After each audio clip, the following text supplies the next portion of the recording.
आई संगत जी, आज के सत्संग की शुरुआत करते हैं और आज इनवाइट करेंगे पूनम सेठी आंटी को। पूनम आंटी आए और सत्संग शेयर करें। जय गुरु जी। सबसे पहले तो मैं यहाँ से इस प्लेटफॉर्म से जुड़ी सारी संगत को कोटि कोटि प्रणाम। और मुझे जो आज दोबारा से सत्संग करने का मौका दिया है उसके लिए भी बहुत बहुत शुक्रिया। और जो सबसे सुंदर बात होती है जब भी हम सत्संग करते हैं, तो जब इस तरह का जो शब्द कीर्तन होता है और हम जब उसको सुन रहे होते हैं तो एक एक हम ट्रांसफॉर्म हो जाते हैं, ट्रांसपोर्ट हो जाते हैं हम मंदिर में और उस समय में। और बिल्कुल ऐसा दिमाग में बिल्कुल वो लाइव चलना शुरू हो जाता है, क्योंकि हर शब्द के साथ हमारी कुछ कुछ यादें जुड़ी होती हैं कि जब ये चलते थे तब ऐसा होता था, वैसा होता था। तो वो सब चीजें एकदम से दोबारा वापस आ जाती हैं और ऑलमोस्ट एक बहुत ही इंटेंस इमोशन है जो हम रिलिव करते हैं। तो उसके लिए मैं डेफिनेटली आपका शुक्रिया करना चाहूंगी। आज जब विक्रम जी का फोन आया और मुझे थोड़ा सा टाइम लगा क्योंकि मेरे पास नंबर सेव्ड नहीं था, तो मुझे समझ आ गया कि आज गुरु जी की आज्ञा है, आज मेरा सत्संग है। और ये मेरे लिए बहुत सौभाग्य की बात है कि आज मुझे इनवाइट किया गया है इस प्लेटफॉर्म पर। तो विदाउट मतलब ज्यादा डिले करते हुए मैं स्टार्ट करना चाहूंगी कि किस तरह से हमारी मुलाकात गुरु जी से हुई। तो इसका स्टार्टिंग पॉइंट तो है हमारी शादी जो 91 में हुई थी, और काफी साल बीतने के बाद भी हमारे कोई संतान नहीं थी। और मेरे हस्बैंड के आकाश सेठी अंकल हैं, उनके एक बहुत ही करीबी मामा जी, नॉट रियल बट काफी करीबी मामा जी, जो लगातार हमारे घर आते थे, उन्होंने एक दो बार ऐसे मेंशन किया कि हमारे एक गुरु जी हैं, चलो तुम उनके पास चलो। बट संगत जी, मैं आपको बताऊं कि एक वक्त होता है और शायद हर किसी के हिस्से में एक तपस्या लिखी हुई है इससे पहले कि वो गुरु जी के दरबार पहुंचे। और गुरु जी का बुलावा आता है जब आपका समय आता है, और उसके बाद तो जो कृपा होती है उसका तो बखान शायद ही मैं इस एक घंटे में कर पाऊं।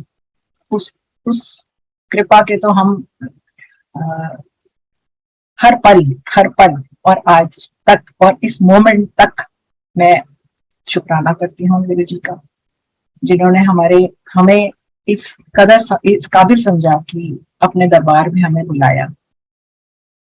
तो लगातार मामा जी के एक या दो बार कहने के बावजूद भी कुछ ऐसा हुआ कि हम नहीं जा सके, और समय बीतता रहा।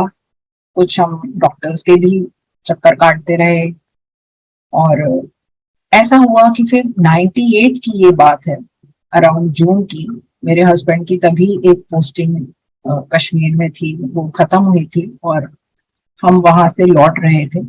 और लौटे और हम जैसे ही हमने घर में कदम रखा तो हमने देखा कि मामा जी वहां बैठे हुए थे, और मामा जी ने वही बात फिर से दोहराई।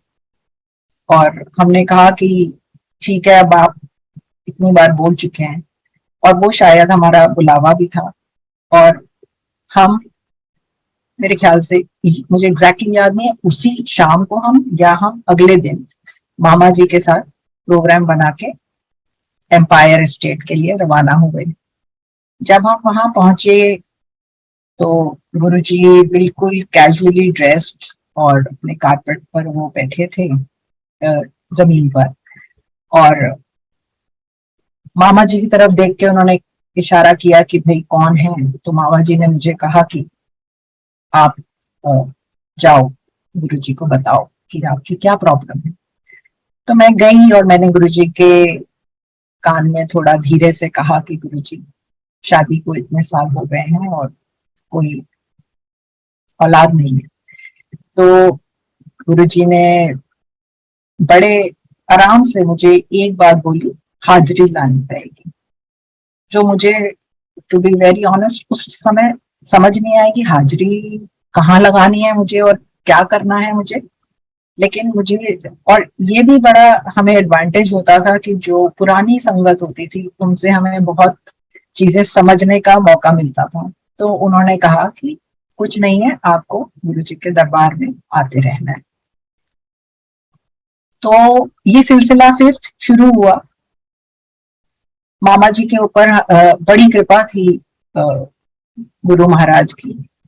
उन्होंने, उनका बाईपास होना था। मैं बहुत ब्रीफ में उनका सत्संग बताऊंगी कि उनका बाईपास एक बार डॉक्टर्स ने शेड्यूल किया और वो गुरुजी के पास एक शाम पहले गुरुजी के पास बैठे थे और उन्होंने गुरुजी को बताया कि इस तरह से मेरा कल बाईपास है, तो मैं आपका आशीर्वाद लेने आया हूँ। तो गुरुजी ने उनको कुछ जल प्रसाद दिया और कुछ उनको दिया, जो जिसके बारे में मुझे बहुत ज्यादा नहीं पता क्योंकि मैं वहां नहीं थी। लेकिन ऐसा उन्होंने, गुरुजी ने कुछ जल प्रसाद उनको दिया, जिसको पीकर जब वो अगले दिन, और गुरुजी ने उनको ये भी कहा कि जा तू ऐश कर। और अगले दिन जब वो हॉस्पिटल गए तो सरप्राइजिंगली डॉक्टर्स ने जब उनका एग्जामिनेशन किया, उन्होंने कहा आपको किसने वो कहा है कि आप आपका ऑपरेशन होना चाहिए। तो उन्होंने दिखाई अपनी पुरानी रिपोर्ट्स। तो डॉक्टर्स वर ज़ैप्ड। उन्होंने कहा कि हमें नहीं पता कि अब क्या हुआ है, लेकिन ये वाली स्थिति तो अब बिल्कुल भी नहीं है आपके, और आप जाइए घर, आपका कुछ कोई ऑपरेशन नहीं होगा। तो विद दैट, वो बैकग्राउंड में ऑलरेडी हमें ये बात कुछ कुछ पता थी कि गुरु कृपा मामा जी पर हुई है। और जब मामा जी ने कहा तो हम भी एक, जिसे कहते हैं कि जैसे तमाम हम चीजें करने के बाद हम थोड़े हताश हो चुके थे, तो हमें लगा कि जब मामा जी ने कहा तो हम, तब हमारा मन मान गया और हम चले गए।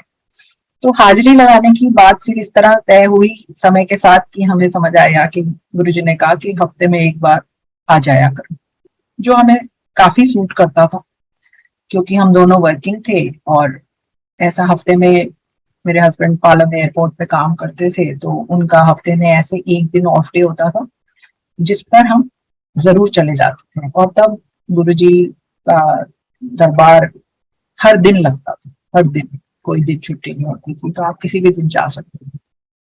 तो हम जाने लगे और जाते जाते काफी टाइम होने लगा।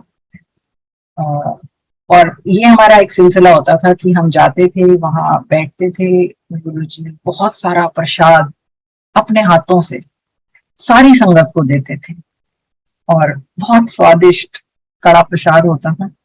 वो गुरुजी खुद अपने हाथों से गरम गरम सबके हाथों में भरते थे और हम ऐसे वहीं पे खड़े होकर खाते थे, क्योंकि ये बिल्कुल वहां पर हिदायत थी कि अगर यहाँ खाओगे तो ये प्रसाद है, ये आपकी जो प्रॉब्लम्स हैं उसको सॉल्व करता है।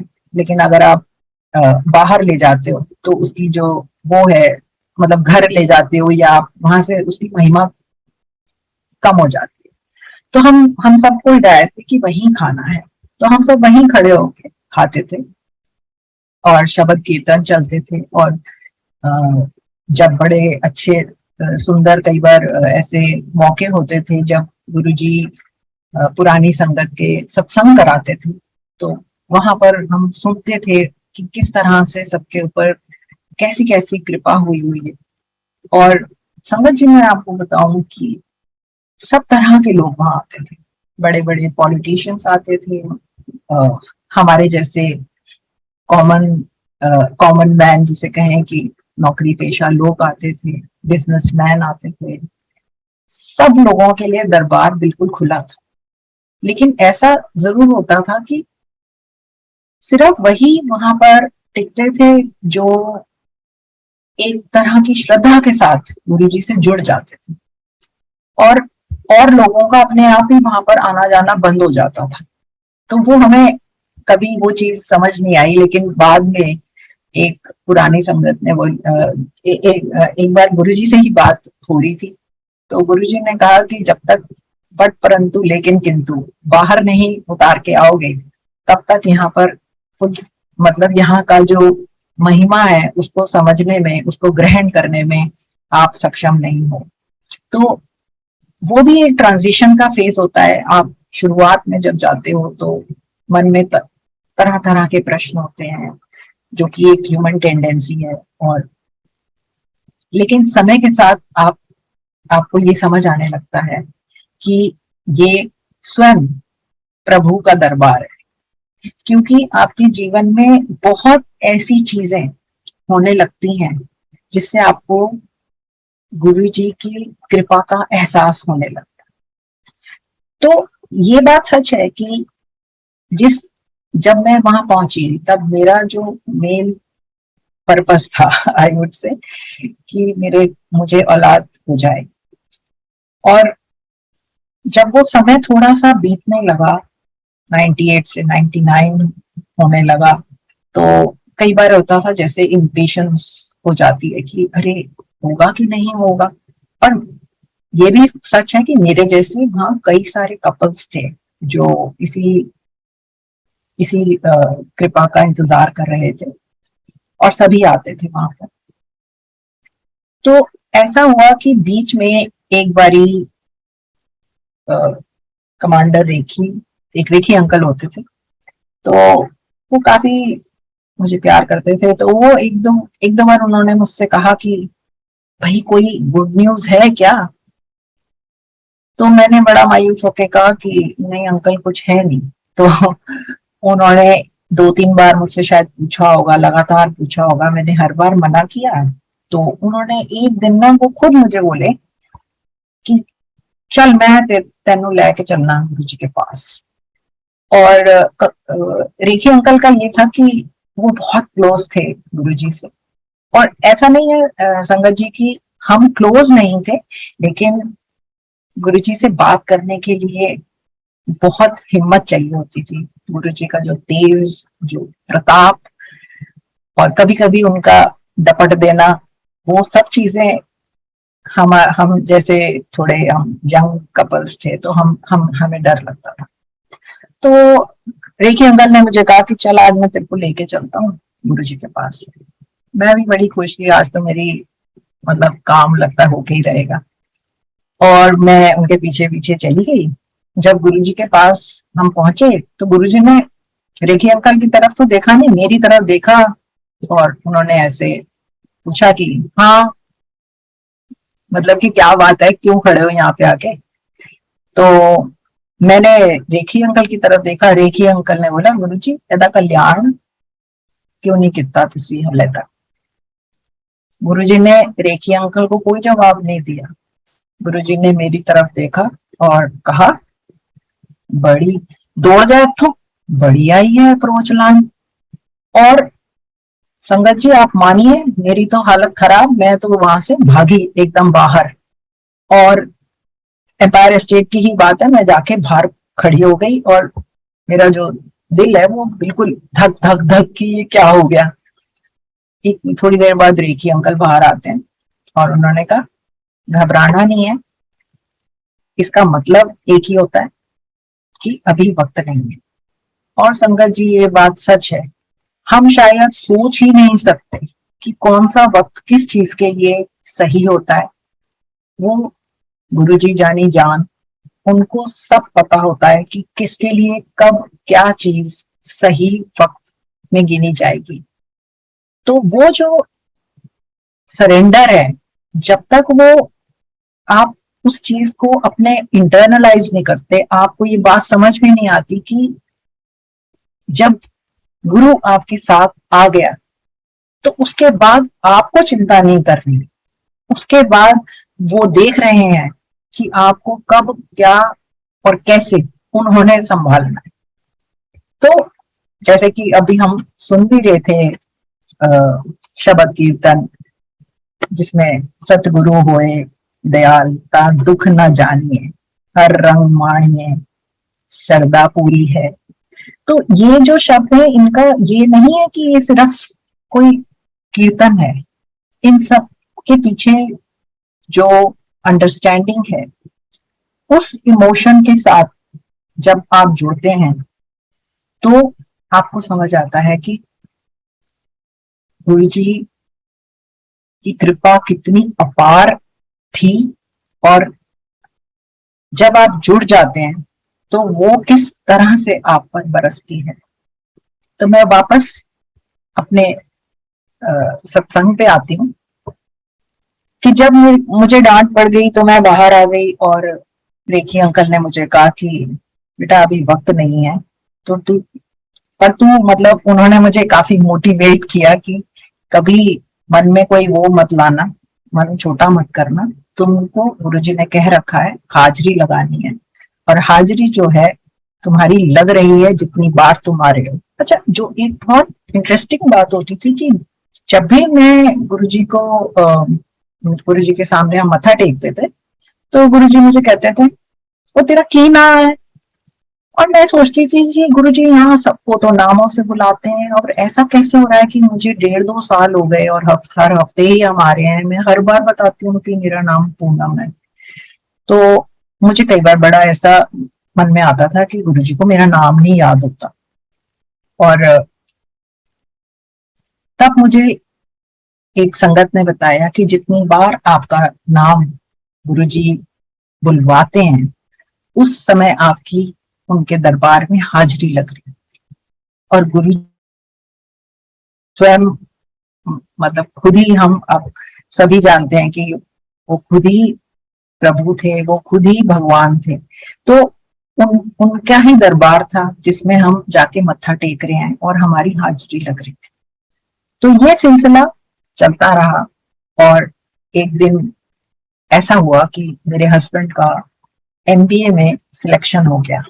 उनके कंपनी की तरफ से स्पॉन्सर्ड एक मतलब एक प्रोग्राम था जो कि एक कंपटीशन के थ्रू होता था, लेकिन उनका सिलेक्शन हुआ MBA के लिए, और वो कोर्स 1 ईयर कोर्स था जो कि रेजिडेंशियल था, और हमारा ट्रीटमेंट तब भी चल रहा था क्योंकि गुरुजी ने हमें नहीं कहा था कि आप अपना ट्रीटमेंट बंद करेंगे। तो सबसे पहले जब मेरा ख्याल आया, बजाय इसके कि मैं खुश होती कि भाई मेरे हस्बैंड का सिलेक्शन हुआ है, मैं परेशान हूँ। और ये दोबारा ये जून 2000 की बात है। तो मैंने अपने हस्बैंड को बोला कि नहीं आप नहीं जाओगे, और क्योंकि हमारा तो इलाज चल रहा है। तो मेरे हस्बैंड ने कहा कि ऐसा है गुरुजी से पूछेंगे।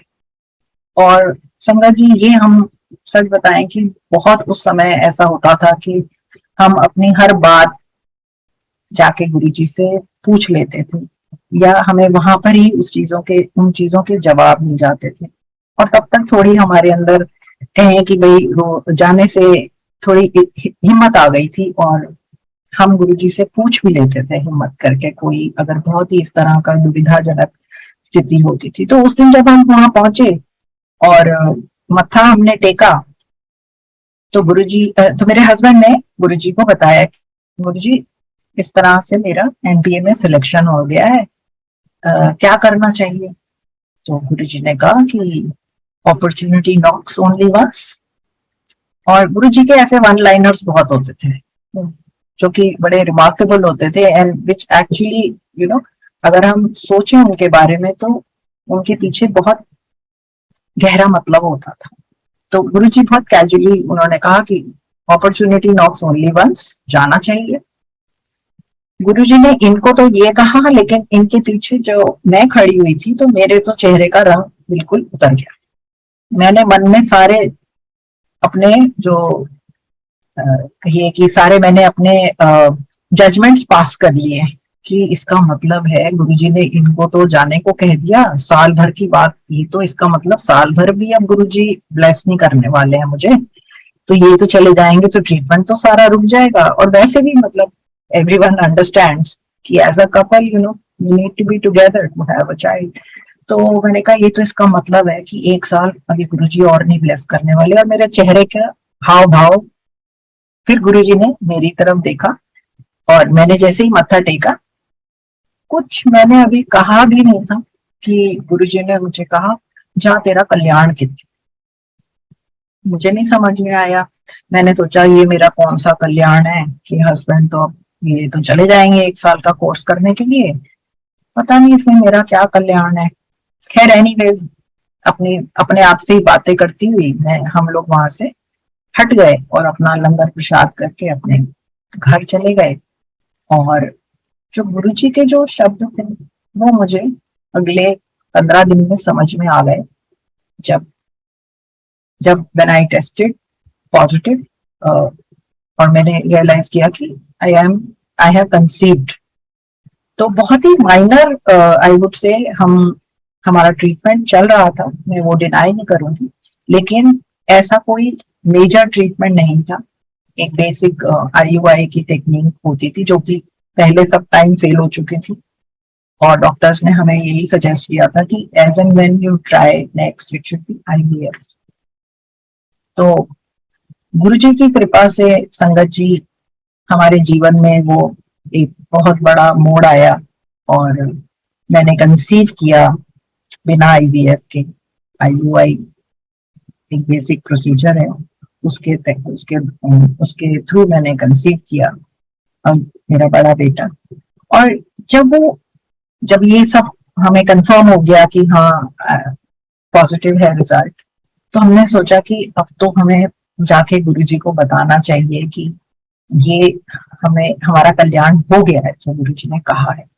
और जैसे ही हम एम्पायर स्टेट में मुड़ के गुरुजी के सामने मत्था टेकने के लिए पहुंचे, और ऑब्वियसली मेरे चेहरे पे एक अलग ही खुशी थी।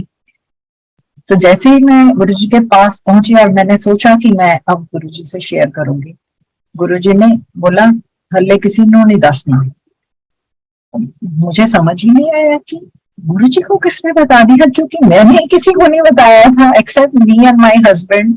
हमने किसी को शेयर ही नहीं किया था। हमने ऑफ कोर्स इनकी मदर को पता था, but then there was no commonality कि जो संगत में जो लोग आते हैं और हम मेरी मदर इन लॉ या मेरी मदर, वो लोग का कोई कनेक्शन नहीं था।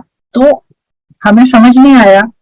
तो एक सबसे जो पहली चीज स्ट्राइक करी कि गुरुजी ने तो आपके साथ वो वहां पर भी है, और वो जब आप घर भी चले गए हो तब भी आपके ऊपर पूरी उनकी कृपा बनी हुई है, और उन्हें सब सब पता है, सब पता है। तो सबसे पहले तो वो जो चीज थी हमें समझ में आई कि now Guruji is he has blessed us and now he will take care. और बहुत सारे ऐसे फेजेस थे प्रेगनेंसी में जो डिफिकल्ट थे, लेकिन गुरुजी की कृपा से मेरा बड़ा बेटा जब हुआ, नॉर्मल डिलीवरी थी और कोई इश्यूज नहीं हुए except that he was little on the weaker side. तो मेरा बड़ा बेटा गुरुजी की कृपा से हुआ जनवरी 31, 2001। जब हम अपने बेटे को लेके जब अराउंड 40 डेज का हो गया होगा शायद, तो हमने सोचा अब इसको मत्था टिका लाते हैं, क्योंकि काफी सर्दियां थी जब वो पैदा हुआ था। तो हम जब उसको लेकर वहां गए, तो मैंने जैसे ही गुरुजी के पास उसको लिटाया तो गुरुजी ने उसको ब्लेस किया, और गुरुजी ने मुझे तुरंत ही बोला कि एक मुंडा होर ले ले। अब मुझे नहीं समझ में आया, मैं तो हैरान, मैं परेशान, मैंने कहा ये गुरुजी ने ये क्या कह दिया, एक मुंडा होर ले ले। और मैं बड़ा अपनी तरफ से सोचूं कि नहीं अब इसको छोड़ के मैं बच्चे को दोबारा से अपना ट्रीटमेंट वगैरह करूं, नहीं मुझे नहीं चाहिए। मतलब मन में मैंने सोचा, मैंने ना हाँ का ना ना का, मैंने मन में सोच लिया कि नहीं मुझे नहीं चाहिए। गुरुजी की कृपा से एक बच्चा हो गया है, बहुत बढ़िया है, इसी का ध्यान करूंगी, इसी को पालेंगे हम। और मन में ये भी आया कि इतने सारे कपल्स हैं, चलो अच्छा रहेगा गुरुजी सभी को ब्लेस कर दें, मैं क्या लालच में हाँ हाँ बोलती जाऊं। और ये बात हुई और हम वहां से चले गए इसको बड़े बेटे को ब्लेस करवा के। लेकिन जितनी बार उसके बाद मैं जाऊं वहां पर, गुरुजी एक ही बात बोले, एक मुंडा और ले ले, एक मुंडा और ले ले। अब मुझे मुझे तो समझ ही ना आए कि गुरुजी क्यों बोले जा रहे हैं। फिर ना कहीं एक मुंडा और ले ले, एक मुंडा और ले ले। तो ये ऐसा हुआ कि साल भर बाद ही ऐसी कोई मेरे हस्बैंड की पोस्टिंग आ गई कैलकाटा। कैलकाटा में भी कोई एक राजबंद करके एक जगह है जो कि थोड़ी सी अ, अच्छी पोस्टिंग नहीं काउंट होती है। वहां पे काफी कई बारी कई ऑफिसर्स के साथ कुछ बहुत बदसलूकी वगैरह भी हुई है। एनीवे, तो हम लोग बहुत कीन नहीं थे कि वो वहां जाएं, और हमने अपनी तरफ से पूरा प्रयास किया कि ये पोस्टिंग किसी तरीके से कैंसिल हो जाए। सब कुछ कर लिया, पता लगा कि नहीं हो रही कैंसिल, अब तो जाना ही पड़ेगा। तो मेरे हस्बैंड और हमने सोचा कि चलो हम जाके गुरुजी से ब्लेसिंग्स ले आते हैं, और फिर आप जाइए। मैंने हस्बैंड को कहा कि आप जाइए, और मैं तो दिल्ली यूनिवर्सिटी में पढ़ाती हूँ, तो मेरे लिए तो पॉसिबल नहीं था कि मैं उनके साथ जा पाती तो उस टाइम पर। तो मैंने कहा अब आपको ही जाना पड़ेगा फिलहाल। तो मेरे हस्बैंड ने कहा कि ठीक है, गुरुजी के पास चलते हैं और उनसे ब्लेसिंग लेके मैं जाता हूँ अपने इस ट्रांसफर पर। तो जब हम गुरुजी के पास पहुंचे और गुरुजी को इन्होंने बताया कि गुरुजी इस तरह से मेरी वहां वेस्ट बंगाल में पोस्टिंग हो गई है, तो गुरुजी ने कहा हाँ जाओ मच्छी खाओ, ऐसे करके कुछ उन्होंने मजाक किया। तो मेरे हस्बैंड तो हैरान, तो उन्होंने कहा कि गुरुजी मैं तो खाता नहीं हूँ, मैं तो वेजिटेरियन हूँ। कहते अच्छा। तो इससे पहले कि वो कुछ और वार्तालाप होता, मैंने ही बड़ा आगे बढ़ के बोल दिया, गुरुजी आप तो कहते रहते हो एक मुंडा और ले ले और ले ले, और अब आप कह रहे हो कि चले जा तू पोस्टिंग पर। तो गुरुजी ने मेरी तरफ देखा, फिर वो थोड़ा हंसे, और उन्होंने मुझे बोला कि चल जा, तेरा कल्याण कितना। अब उन्होंने ऐसे बोल दिया, पर मैंने मैंने सोचा मेरा कोई ट्रीटमेंट वगैरह तो चल नहीं रहा है, तो मैंने इतना उस बात पे इतना ध्यान नहीं दिया। लेकिन जो और भी बात हुई इंटरेस्टिंग, तो उन्होंने इनको बुलाया, आकाश को, मदर सेठी अंकल को, और गुरुजी ने बोला ओ कुछ टेक्निकल प्रॉब्लम हो गई है, तेरी पोस्टिंग कैंसिल। तो ये सब बातें हमने सुन ली। और संगत जी, बहुत ऐसा होता था कि बहुत चीजें इतनी फास्ट आपकी तरफ आती थी ना कि आपको उनकी बात समझने में कई बार थोड़ा समय भी लग जाता था। और ये बात हमको अगले दिन ही समझ में आई। हुआ यूं कि सुबह जब हम सो के उठे, काफी सुबह सुबह मेरे हस्बैंड को फोन आता है उनके हेडक्वार्टर से कि आपकी जो पोस्टिंग है फिलहाल वो स्टॉल कर दी गई है, मतलब कि रोक दी गई है, तो आपको अब नहीं जाना है वहां पर। और हम इतने हैरान कि जिस पोस्टिंग के लिए हमने सारे हथकंडे अपना लिए थे, वो तो हमसे तो रुकी नहीं थी। एक बस गुरुजी ने कहा कि पोस्टिंग कैंसिल, तो वो पोस्टिंग कैंसिल हो गई। कहाँ गई, क्या हुआ, उसका आज तक नहीं किसी को पता लगा। मतलब मेरे हस्बैंड को तो कभी जाना ही नहीं पड़ा, ना वो कभी डिस्कशन में आई। तो ये एक बड़ी इंटरेस्टिंग डेवलपमेंट था। और क्योंकि मैंने तो खुद ही तब बोल दिया था कि गुरुजी आप पोस्टिंग पे भेज रहे हो, तो वो बात भी अब गुरुजी ने तो उस बात को भी इम्पोर्टेंस देनी थी। तो मुझे तब पता लगा कि I conceive again, and this time without any medical intervention, without, I would say कि मतलब मेरे तो दिमाग में भी नहीं था, एंड आई कंसीव। तो उस तरह से मेरा दूसरा बेटा मैंने कंसीव किया, और वो 2002 दिसंबर में वो पैदा हुआ, नॉर्मल डिलीवरी। तो ये तो जो बोलती हूँ कि बताऊं कि कोई भी कपल अगर संगत में जिसके पास संतान नहीं है, अगर मैं उनकी दुख दर्द को बहुत अच्छे से समझ सकती हूँ कि किस तरह से over a period of time आप सब चीजों से कटने लग जाते हैं, क्योंकि हर जगह वही वार्तालाप होता है, हर जगह वही बात होती है, रिलेटिव्स भी वही बात करेंगे। तो बहुत परेशानी का वो वक्त होता है। लेकिन वो गुरुजी ने किस तरह से हमारे वो दिन बदले, और इतने आराम से वो बदले कि if I just look back, तो मुझे विश्वास ही नहीं होता कि गुरुजी ने ऐसे 2 साल में मुझे 2 बच्चे दिए, हेल्दी बच्चे दिए, नॉर्मल डिलीवरीज मिली, और और वो कृपा चलती ही जा रही है। तो उसके लिए तो मैं सोचती हूँ कि शायद मैं अगले 7 जन्म तक भी गुरु जी का शुक्राना करूं तो वो कम है। अब ये एक एस्पेक्ट था। और कई बार गुरु जी ऐसा होता था कि जब मैं जाती थी वहां पे, तो ऐसे गुरु जी को पता था कि मैं कॉलेज में पढ़ाती हूँ। तो एक दिन मेरे को कहते हैं कि पढ़ाती है तू? मैंने कहा गुरु जी इकोनॉमिक्स। वैसे मैं कॉमर्स पढ़ाती हूँ, लेकिन कॉमर्स में इकोनॉमिक्स का पेपर पढ़ाती थी उन दिनों। तो मुझे कहते हैं अच्छा, व्हाट इज मनी सप्लाई? अब मैं अपने दिमाग के सारे घोड़े दौड़ा रही हूँ, और अपनी तरफ से इससे पहले कि मैं कोई जवाब देती, गुरुजी कहते जा फेल है। एंड मतलब मैं काफी एम्बेरेस्ड, मैं सोचूं कि अरे ये तो मैं जवाब ही नहीं दे पाई, ये तो बहुत क्या हो गया ये। और वहां से मैं वापस आके दोबारा से अपनी किताबें खोल के कि मुझे क्या बोलना चाहिए था उस मोमेंट में, like a stupid person, to be very honest. संगत जी, गुरु जी के सामने सारी नॉलेज फेल है, और सारी सारी बनावट बेकार है। वो आपको थ्रू एंड थ्रू जानते हैं। तो एनीवेज, वो एक मैं इसलिए बता रही हूँ कि there were these light hearted moments also, जब मतलब गुरुजी कई बार बहुत मजाकिया मूड में भी होते थे, तो इस तरह की बातें होती थी।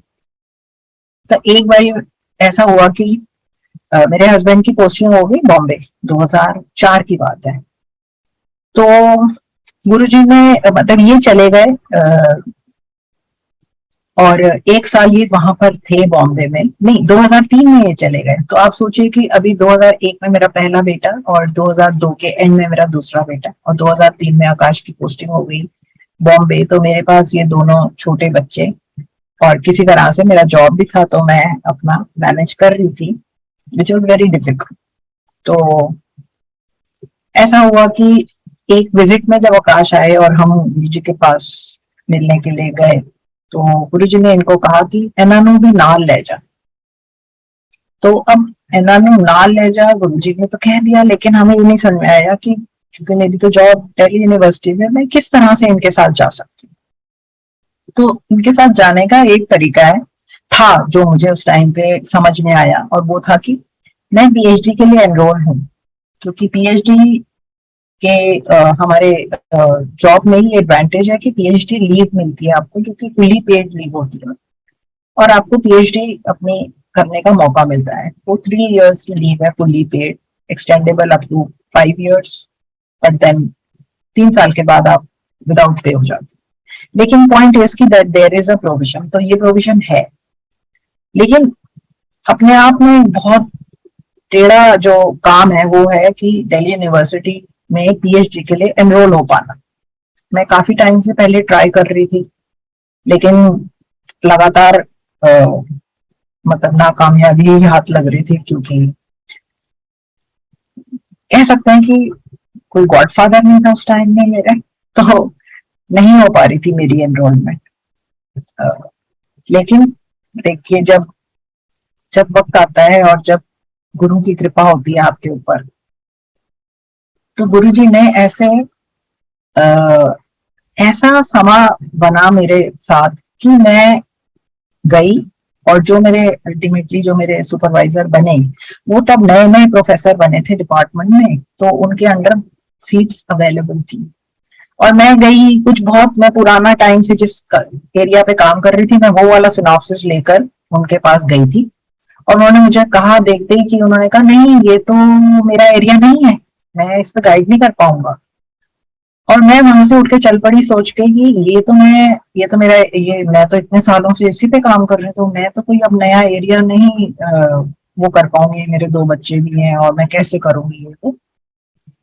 और ये सोचते हुए मैं वहां से उठी, और तब मेरे सुपरवाइजर ने मुझे कहा कि प्रोफेसर साहब ने मुझे कहा कि तुम ऐसा करो ना, तुम ये एरियाज एक्सप्लोर करो, ये एरियाज जो हैं ये अपकमिंग है, आप इनमें देखिए।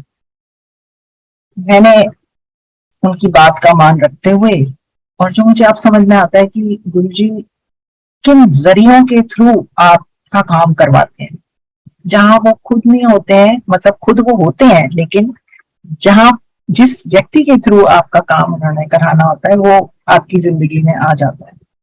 तो उन्होंने मुझे सडनली कहा कि आप ये जाके ना ये लाइब्रेरी में ये सब एरियाज देखिए और ऐसे। मैंने कहा ठीक है सर, मैं जाती हूँ, मैं थोड़ा देखती हूँ। मैंने जाकर देखा और मैंने देखा कि हाँ, ये भी एक बड़ा नया एरिया डेवलप हो रहा है। तो मैंने उसमें कुछ 7-8 एरियाज आइडेंटिफाई करे और मैं वापस से सुपरवाइजर के पास गई, तो उन्होंने कहा हाँ, ये देखिए ये वाला ठीक लग रहा है, आप इस पे थोड़ा काम करिए, थोड़े टाइम बाद हम सिनॉप्सिस मांगेंगे। और एक बड़ी अनयूजुअल चीज ये हुई कि वो जो डीआरसी जो हमारी ये बैठती थी, रिसर्च बोर्ड जो बैठता था, वो उस साल थोड़ा जल्दी बैठा, और मुझे सर का फोन आता है कि आपको तुरंत सबमिट करना है, परसों है मीटिंग डीआरसी की, तुम्हारा सिनॉप्सिस कल रात तक, कल शाम तक सबमिट हो जाना चाहिए। संगत जी, मेरे तो हाथ पैर पड़ गए कि ये क्या हो गया।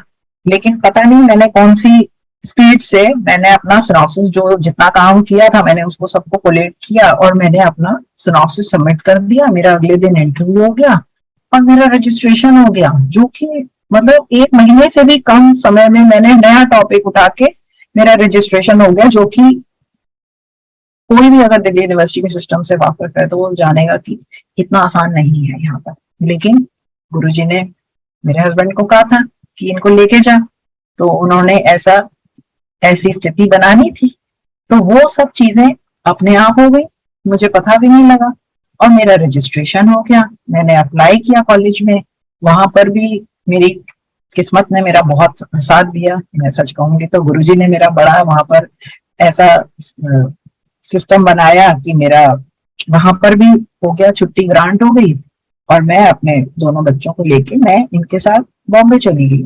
और वहां पर मैंने अपना मेजर जो पीएचडी का वर्क है मैंने वहां पर किया। और जब हम वहां रहते थे तो एक बारी गुरुजी ने संगत के ही किसी व्यक्ति को हमारे घर भी भेजा, और वो फिर काफी आते थे हमारे घर, और उन्होंने बताया कि गुरुजी ने उन्हें कहा है कि पूनम आंटी के घर तुम जाना, बड़ा साफ सुथरा घर रखा हुआ है। मुझे सुन के बहुत अच्छा लगता था। तो मुझे लगता था अरे गुरुजी, इसका मतलब है कि गुरुजी मेरे घर आते रहते हैं, और संगत का, किसी भी संगत का आना समझो वो हम सब गुरुजी की एक्सटेंशन ही है। तो बहुत मेरे लिए, मैं अगर सोचूं तो मेरा जो बॉम्बे का स्टे था वो बहुत ही फ्रूटफुल था, कि मेरा जितना भी पीएचडी वर्क हुआ वो वहीं पे बेस्ड है, पार्शियली इन दिल्ली ऑल्सो। और मैंने बहुत ही रिमार्केबल टाइम में, 2 छोटे छोटे बच्चे होते हुए भी मैंने बहुत जल्दी अपनी पीएचडी सबमिट करी, और गुरुजी ने मेरी थीसिस को ब्लेस भी किया हुआ है, उसपे गुरुजी के सिग्नेचर हैं। और मेरे लिए वो एक किसी भी कोहिनूर से भी ज्यादा वो बड़ा कोहिनूर है मेरे पास, की जिसपे गुरुजी ने ब्लेस किया हुआ है मुझे, अपने हाथों से उन्होंने सिग्नेचर किया हुआ है। तो इस तरह से मेरी पीएचडी हुई। लेकिन पीएचडी करने के दौरान ऐसा हुआ कि एक बार गुरुजी ने मेरे से बोला कि, मुझे कहा कि पीएचडी क्यों होता है पूनम आंटी। मैं अपनी तरफ से डॉक्टरेट और फिलॉसफी बोलने का कुछ कोशिश ही कर रही थी, तो कहते हैं होता है पागल होंदा डर। तो मुझे बहुत हंसी आई, मैंने कहा पागल होंदा डर, बट मुझे ये भी समझ में आ गया कि ये बहुत सही बात है, क्योंकि आधे लोग वाकई पगला जाते हैं पीएचडी करने में, क्योंकि वो इतने लंबे समय तक पीएचडी चलती है कि आप बहुत ज्यादा मतलब मेंटली भी ना उसमें एनग्रॉस हो जाते हो, काफी परिवार के ऊपर भी इम्पैक्ट आता है अगर आप समझदारी से ना चलो तो मेरे केस में तो गुरुजी ने मुझे पागल होने से तो बचा ही लिया डेफिनेटली, क्योंकि मेरी पीएचडी इतनी सुपर फास्ट स्पीड पे हुई फॉर वट एवर रीजन। मतलब मैं कोई आज रीजन नहीं पिन पॉइंट कर सकती। द वेरी फैक्ट कि मैं बॉम्बे रह रही थी और वहां पर कॉर्पोरेट वर्ल्ड सबसे ज्यादा है, और मेरा जितना मेरा रिसर्च वर्क था वो कॉर्पोरेट वर्ल्ड से रिलेटेड था। मेरा कॉर्पोरेट गवर्नेंस से मैंने काम किया हुआ, तो या तो वो बेस वहां पे बहुत बड़ा था, उसका एडवांटेज था मुझे। तो मेरा मेरा काम बहुत स्मूथ हुआ और बहुत जल्दी हुआ।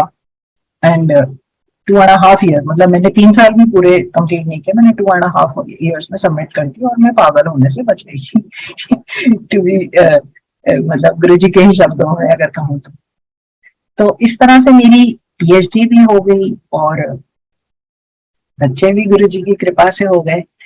तो जीवन तो ऑब्वियसली बड़ी अपने पेस पे चलता रहता है।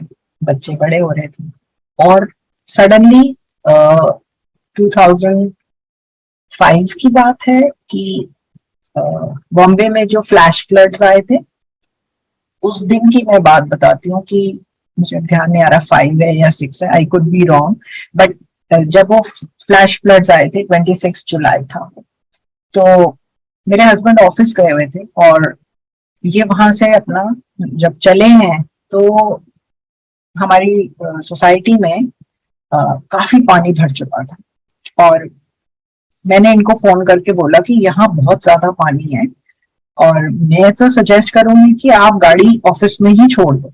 तो इन्होंने मुझे बताया कि नहीं, मैं तो ऑफिस से तो मैं निकल चुका हूँ और हम रास्ते में हैं।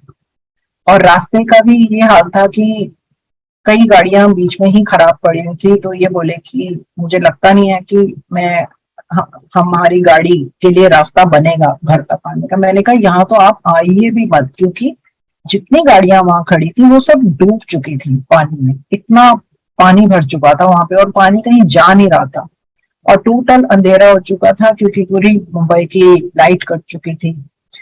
कुछ मतलब बहुत ही गंदा आयुब से वो मैंने अपने जीवन का एक बहुत ही डरावनी रात थी। दोनों छोटे छोटे बच्चे और इनके साथ मेरा कनेक्शन खत्म हो गया था क्योंकि इनका फोन की जो बैटरी थी वो खत्म हो गई थी। जो लास्ट जब इन्होंने मुझसे बात करी तो इन्होंने मुझे बताया कि हमें एक जगह यहाँ पे दिख रही है, बस है वो खड़ी हुई है और हम उस बस के ही पीछे हमने अपनी गाड़ी लगा ली है, थोड़ी सी हाइट पर है, तो हम मोस्ट प्रॉब्ली गाड़ी के अंदर ही बैठेंगे, अगर पानी ज्यादा चढ़ा तो हम बस की छत पे चढ़ जाएंगे। ये मेरी लास्ट इनसे बात हुई, कहीं एसवी रोड पे इनकी गाड़ी खड़ी थी। और इसी के साथ मैं बताना चाहूंगी कि उस रात में बॉम्बे में बहुत लोगों की मतलब वो उनकी लास्ट डे था। बहुत लोग जो गाड़ियों में सोए रह गए वो गाड़ियों में ही सोए रह गए, बहुत लोग नालों में बह गए, बहुत ज्यादा कैजुअलिटी हुई थी उस एक दिन में बॉम्बे में। और सुबह मुझे बिल्कुल पता नहीं लग रहा, मैं पूरी रात बस गुरुजी के फोटो के आगे ही बैठी रही और मुझे नहीं समझ में आ रहा था कि क्या होने वाला है। और नेक्स्ट डे जब मॉर्निंग भी हुई तो मुझे इनके बारे में कुछ भी पता नहीं लग पा रहा था कि ये लोग कहाँ हैं, किस हाल में है। और ये करीब, लेकिन मुझे फिर करीब 12-1 बजे के आसपास मुझे इनके किसी और मतलब एक और रेजिडेंट हमारी कॉलोनी के थे, वो तब तक पानी में तैर के और कैसे वो वहां पहुंच गए, तो उन्होंने बताया कि नहीं मैंने देखा था उनकी गाड़ी वहां खड़ी हुई है और वो लोग उसमें बैठे हुए हैं, तो आप चिंता ना करो, देर सवेर वो आ जाएंगे घर पर। और ये करीब शाम को 5-6 बजे के आसपास लौटे। तो वो मैंने उस दिन मैंने देखा कि मेरे हस्बैंड के जो ऑफिस में जितनी गाड़ियां खड़ी थी वो सब मतलब पानी में डूब के बिल्कुल जीरो हो गई, वो बिल्कुल जीरो हो गई। और जो गाड़ियां घर पहुंच गई थी वो भी सब जीरो हो गई। क्योंकि वो सब भी पानी में डूब, और जिनकी खड़ी थी उनकी भी डूब गई, जो बाद में भी आए होंगे या कहा जहां उन्होंने भी जगह ढूंढी होगी, सबकी गाड़ियां बेकार हो गई थी। मतलब गुरुजी ने ऐसा एक स्पॉट बनाया जहां ये लोग पूरी रात बैठे रहे हैं। और टू बी मतलब यहाँ पे मैं बहुत मुंबई वालों की तारीफ करूंगी कि उन्होंने ऐसे सब जो स्ट्रैंडेड लोग खड़े थे वहां पे, लोकलाइट्स ने आकर वहां पर बहुत सबको चाय बिस्किट और जिस तरह से भी हेल्प दी जा सकती है वो सब उन्होंने वहां पर किया। तो गुरुजी ने इनको बिल्कुल हाथों पे रखा और सेफ इनको घर पहुंचाया। तो वो एक और मेरा सत्संग है जो मैंने आपके साथ अभी शेयर किया। सत्संग तो बहुत है, मुझे पता नहीं है कि कितने मेरे पास टाइम है। तो मेरे से हाँ जी, मेरे से जुड़े मैं ब्रदर्स का भी मेरा थोड़ा सा सत्संग है जो मैं बताऊंगी। कि एक रात को मेरे बड़े ब्रदर गुरुजी के मंदिर से ही वापस लौट रहे थे। तो एक पॉइंट पे आके उनकी रेड लाइट पे गाड़ी खड़ी हुई थी और सडनली सामने से कुछ यंग बॉयज जैसे होते हैं वो बहुत तेज उनकी गाड़ी आ रही थी। और वो वहां से उन्होंने रेड लाइट जंप करते हुए उन्होंने वो बीच का जो डिवाइडर था उसके ऊपर से वो गाड़ी आई इतनी स्पीड से और आके वो मेरे ब्रदर की गाड़ी के ऊपर बॉनेट पे चढ़ गई। और मेरे ब्रदर ने ऐसा ब्रेक लगा रखी थी और मतलब वो एक करीब 2-4 सेकंड्स के लिए दोनों गाड़ियों का आपस में ऐसे ऊपर नीचे चल रहा है और फिर सडनली वो गाड़ी वापस से नीचे को चली गई। लेकिन जितना डैमेज कार को हुआ था ना, वो अगर 1 इंच और आगे खड़ा होती वो गाड़ी, तो वो जो वो दूसरी तरफ से गाड़ी आई थी ना वो बिल्कुल मेरे ब्रदर वाली साइड को हिट करती और मेरे ब्रदर भाभी उस गाड़ी में बैठे हुए थे। बट गुरु जी की कृपा थी कि उनको एक खरोंच भी नहीं आई, एक खरोंच भी नहीं आई। और इतना इम्पैक्ट था कि गाड़ी पूरी उनकी आगे से बिल्कुल वहां रेड लाइट पे खड़े खड़े मतलब उनकी गाड़ी का फ्रंट बिल्कुल खत्म हो गया था। लेकिन गुरुजी ने ऐसे उनको बिल्कुल बचाया, जो कि अपने आप में एक और हमारा सत्संग है कि गुरुजी की जब कृपा होती है तो कोई भी ताकत आपका कुछ नहीं बिगाड़ सकती है। और इसी बात को मैं आगे एक सत्संग और है जो मैं बहुत मेरे जीवन का बहुत इम्पोर्टेंट सत्संग है कि 2013 की बात है कि मैं मेरे हस्बैंड एक पार्टी में गए हुए थे और पार्टी में हम लोग सब डांस कर रहे थे और अचानक से ना मेरे हस्बैंड की ऐसे तबीयत खराब हुई और ये जाके ना ऐसे थोड़ा साइड में जाके बैठ गए। तो मैंने डांस करते हुए मैं ऐसे ही पूछा, मैंने क्या हुआ? कहते नहीं कुछ ठीक नहीं लग रहा। तो मैंने कहा अच्छा, मैंने कहा बताओ क्या करना है? तो बोले कि नहीं कुछ नहीं, ठीक हो जाऊंगा, मैंने शायद बहुत देर बाद खाया है तो मेरे को ऐसा लग रहा है। तो मैंने भी ज्यादा सोचा नहीं और हम अपनी बातें बातें करने लग गए। थोड़ी देर बाद मैंने देखा कि नहीं इनकी तबीयत कुछ ठीक नहीं लग रही है। तो मतलब फॉर्चुनेटली उस टाइम पे इनके फ्रेंड जो खुद गंगाराम में डॉक्टर हैं वो भी वहां थे। तो उन्होंने इनकी तरफ देखा और उन्होंने इन्हें बोला कि भाई सेठी क्या बात है, ठीक है तबीयत? तो इन्होंने कहा नहीं ठीक है। तो उन्होंने कहा अच्छा चल ठीक है 5 मिनट देख लेते हैं। तो 5 मिनट बाद भी इनकी तबीयत ठीक नहीं हुई और शायद इनको एक वॉमिट भी आया। और तब उन्होंने कहा कि ऐसा है कि अब हम जाएंगे हॉस्पिटल। तो बिल्कुल बीच में ही पार्टी रोकी सबने। और फिर वही मैं कहूंगी कि जैसे उस व्यक्ति में गुरुजी स्वयं समा गए और उन्होंने अपनी गाड़ी में इन्हें और हम दोनों वहीं बैठ गए और हम चल पड़े। और वो रास्ते से ही उन्होंने सारा स्ट्रीमलाइन किया गंगाराम में, इमरजेंसी में, रात के 11:30-12 बजे की बात है। तो स्ट्रीमलाइन कर दिया। तो जैसे हम वहां पहुंचे तो वहां पर इनका तुरंत से वो हुआ, ईसीजी वगैरह हुआ जो कि खराब आया काफी, तो उन्होंने बोला कि नहीं अब इनको ओटी में लेके हम ले जा रहे हैं और हम वहां पर जाके देखते हैं। और वहां पर उन्होंने डिटेक्ट किया कि इनका 100% ब्लॉकेज था। तो डॉक्टर ने बोला कि वो स्टेंटिंग होगी। तो हम मेरे को तो कुछ समझ में भी नहीं आया कि ये क्या हो रहा है नहीं हो रहा है। लेकिन जैसा कि मेरे मतलब सेठी अंकल का जो सत्संग है अगर आप सुनेंगे तो वो उन्होंने अपने सत्संग में बताया हुआ है कि मुझे सारी बातें सुनाई दे रही थी जो डॉक्टर्स बात कर रहे थे कि मायोकार्डियल इंफाक्शन है और जिस मतलब ये आ गए हैं तो होपफुली। तो बट मेरे हस्बैंड जैसे बता रहे हैं कि मुझे ऐसा लगा कि मेरा तो अब ये वक्त आ गया है। लेकिन तभी उनको ऐसे गुरुजी दिखाई दिए और गुरुजी ने उनको कहा कि जो तू कर रहा है ना तू वही करता रहे, अभी तेरे काफी काम है। तो एंड ही सेड कि मुझे एकदम से होश आया और मुझे एकदम समझ आ गया कि मैं यहाँ पर हूँ। और डॉक्टर्स ने कहा कि ऑपरेशन ठीक ठाक हो गया है, स्टेंटिंग हो गई है, कोई चिंता का विषय नहीं है। एंड मतलब मैं बहुत ही ब्रीफ में बता रही हूँ, उसमें मुझे बुलाया गया और बताया गया ये सब हो गया है। एंड संगत जी अगर आप सोच सकते हैं तो आज की डेट में हम देखते हैं कि किस तरह से एक मिनट नहीं लगता कि व्यक्ति चला जाता है आपके हाथ से। और यहाँ पर शायद कोई प्रॉब्लम थी जो बन रही थी सेठी अंकल के शरीर में, क्योंकि ऑब्वियसली कोई ट्रिगर तो कहीं ना कहीं पे होता ही है। और किस तरह से गुरुजी ने वो दिन ऐसा सब चीजें अपनी तरफ से सजा के रखी, मैं कहूंगी कि वो डॉक्टर उस पार्टी में आए थे और उन्होंने सारा कुछ ऑर्गेनाइज कर दिया। और चूंकि अदरवाइज अगर क्या होता कि अगर जैसे तबीयत खराब होती है हम कहते हैं कि चलो घर चलते हैं, और अगर हम घर जाते तो मुझे नहीं पता, मैं ना तो उस बारे में सोचना भी नहीं चाहती।